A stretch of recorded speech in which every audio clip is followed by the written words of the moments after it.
Defender la memoria es de algún modo dar cuenta de las luchas por la historia y defender en este sentido una historia desde abajo. Creo que se puede establecer este paralelismo entre una defensa de la cultura documental como un patrimonio histórico surgido de la clase trabajadora, que también tiene que ver con una defensa, se puede hacer este paralelismo con los debates sobre la defensa del patrimonio industrial en la ciudad, es decir, esta preservación de la memoria industrial trabajadora de la ciudad, que en Barcelona además es un debate que surge precisamente de las movilizaciones contra el Foro en 2004. ¿No? De algún modo, bueno, es obvio que la memoria, digamos, la historia no es una construcción pacífica, es un campo de batalla, siempre es la historia de alguien contra alguien, es por tanto un instrumento de poder. Específicamente en memoria urbana estamos hablando de esta afiliación con esta historia desde abajo, este proceso de emancipación y empoderamiento de las clases trabajadoras a lo largo del siglo XX, que de algún modo lo vivido no se pierde, ¿no? La ciudad es la materialización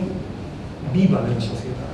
Es decir, yo a veces decía, no sé si es una formulación feliz o desgraciada, que la ciudad es la sociedad que tenemos más a mano. La sociedad en el fondo es una abstracción, ¿no? Y la ciudad es ese pedazo de sociedad donde estamos. Y además un pedazo de sociedad con una particular intensidad, intensidad cuantitativa y cualitativa.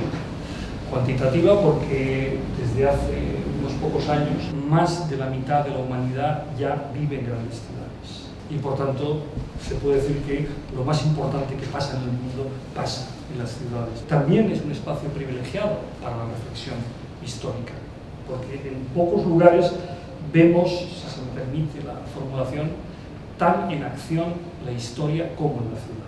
De alguna manera, la naturaleza es el ámbito de los ciclos, es el ámbito de la repetición. El desarrollo, la evolución, se da en la historia. Las ciudades tienen historia. Parral decía, el mar no tiene memoria, la ciudad es memoria, es la materialización de la memoria. No solamente porque en ella veamos transformaciones incesantes, es porque en ella vemos a los seres humanos en acción. La ciudad es el espacio protagonizado por las personas. Protagonizado de diversas maneras, no necesariamente para transformar, también para conservar.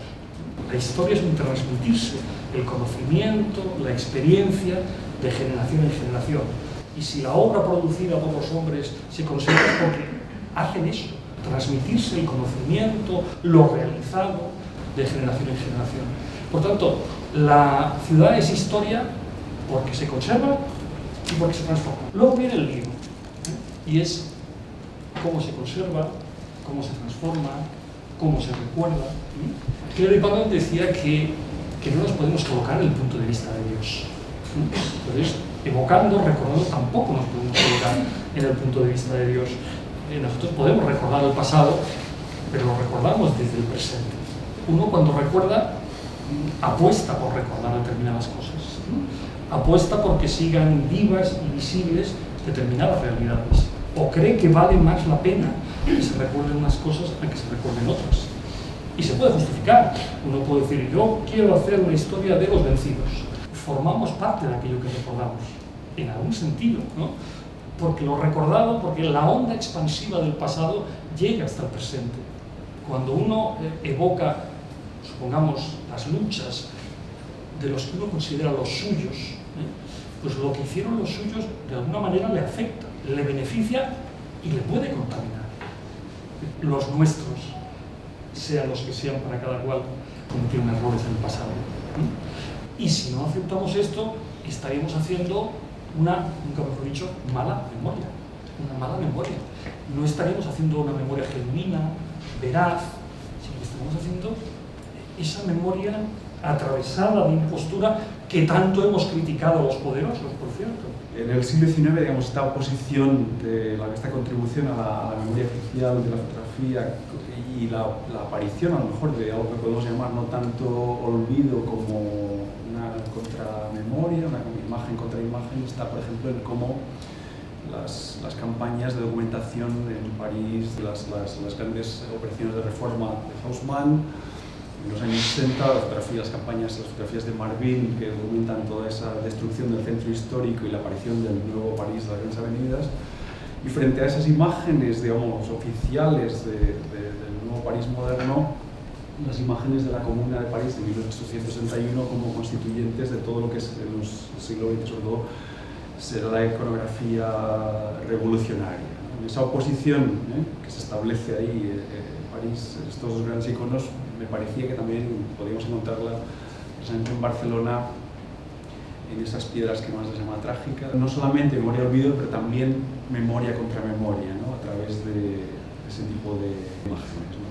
La fotografía es básicamente un instrumento del poder, es decir, que sirve al poder, sirve para documentar en la Reforma de París tanto lo que se va a destruir como lo nuevo. Yo pienso que el uso de la fotografía en términos, digamos, de contradiscurso es bastante más tardío. A los historiadores profesionales está muy claro que el conocimiento histórico es una herramienta fundamental para entender el presente. Y creo que lo que vale para el historiador vale para cualquier persona interesada en lo que ocurrió. El pasado es un lugar de paso. Un lugar de paso del que intenta extraer lecciones. El historiador lo que hace es dialogar con el pasado. Pero dialogar en el sentido más serio de la palabra. El diálogo es el juego pregunta-respuesta. El que pregunta no es una cándida, no es alguien que lo ignore todo, sino que el mero hecho de preguntar ya implica un poner en cuestión. La memoria es importante porque la memoria nos constituye, porque estamos hechos de memoria. Y estamos hechos de memoria precisamente porque tenemos futuro. Si no tuviéramos futuro alguno, probablemente no nos interesaría el pasado. Y estamos hechos de memoria porque recordamos de acuerdo con lo que proyectamos y proyectamos de acuerdo con lo que recordamos. Ambas cosas están íntimamente unidas. Al que tenga veleidades filosóficas la recomiendo mucho, es Reinhard Koselleck, que hablaba de estas cosas. En definitiva, ¿qué es lo que caracteriza cada época? ¿Qué diferencia un presente de otro presente? El particular equilibrio que en cada época se da entre lo que él llamaba campo de experiencia y horizonte de expectativas. Es decir, pasado y futuro. Lo que define cada época es el particular, el cambiante equilibrio que en cada época se da entre pasado y futuro. El concepto de ruina, el concepto de que esos son restos de una época, que en cuanto restos de una época tienen un valor y deben ser conservados, etc. Esa es una posición típicamente moderna.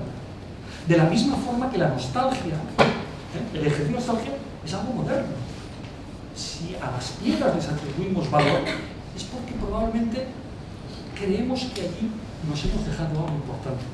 Y eso está informando de nosotros, de nuestras carencias, de nuestras frustraciones, de esa idea de que tal vez el paraíso quedó atrás, etcétera, etcétera.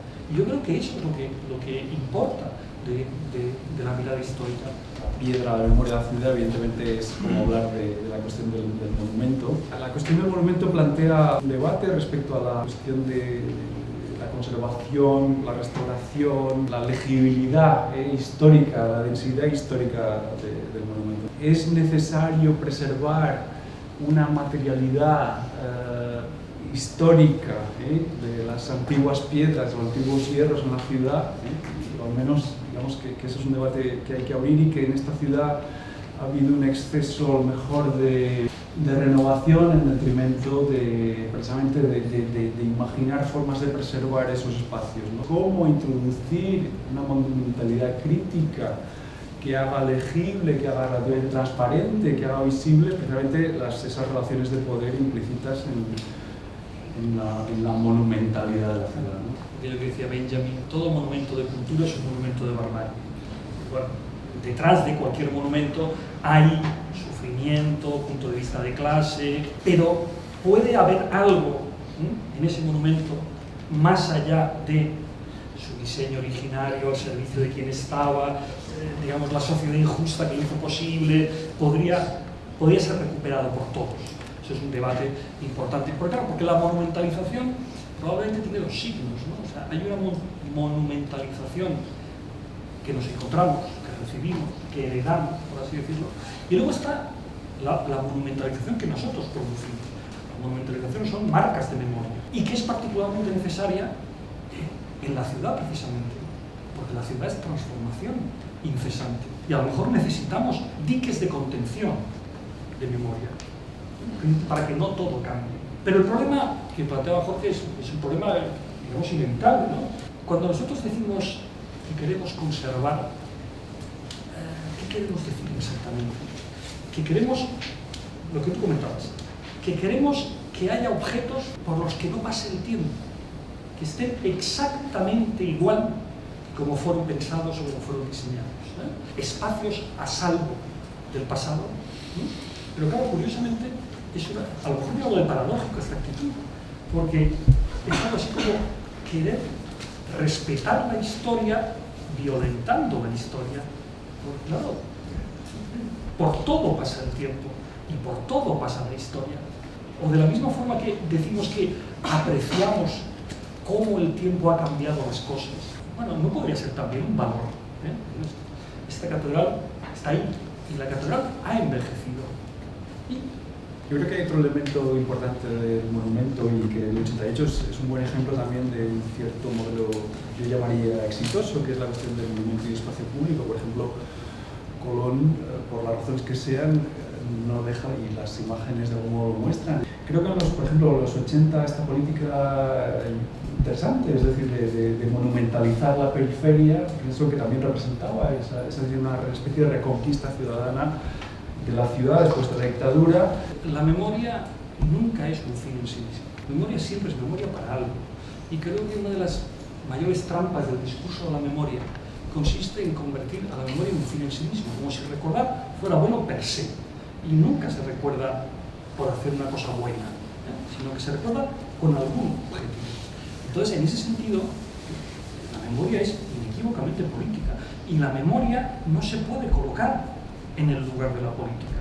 Y no se puede decir, no, es que esto es un testimonio del pasado, no se puede tocar. De la intervención sobre un monumento del pasado deteriorado, que consigue modificarlo, hasta volverlo a como era originariamente, aunque se haya perdido un trozo, aunque haya perdido el color, técnicamente lo podemos volver a representar, podemos hacer una réplica perfecta, exacta, igual, indistinguible.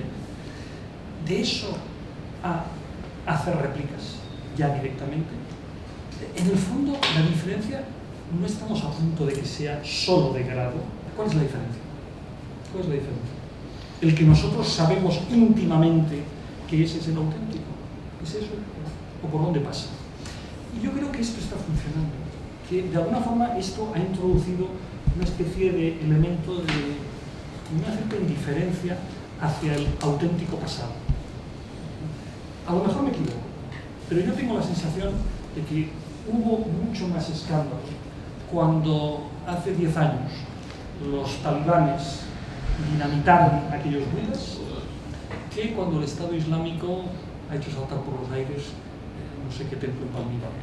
Pasa porque colectivamente hemos asumido que, bueno, se puede construir réplicas de todo.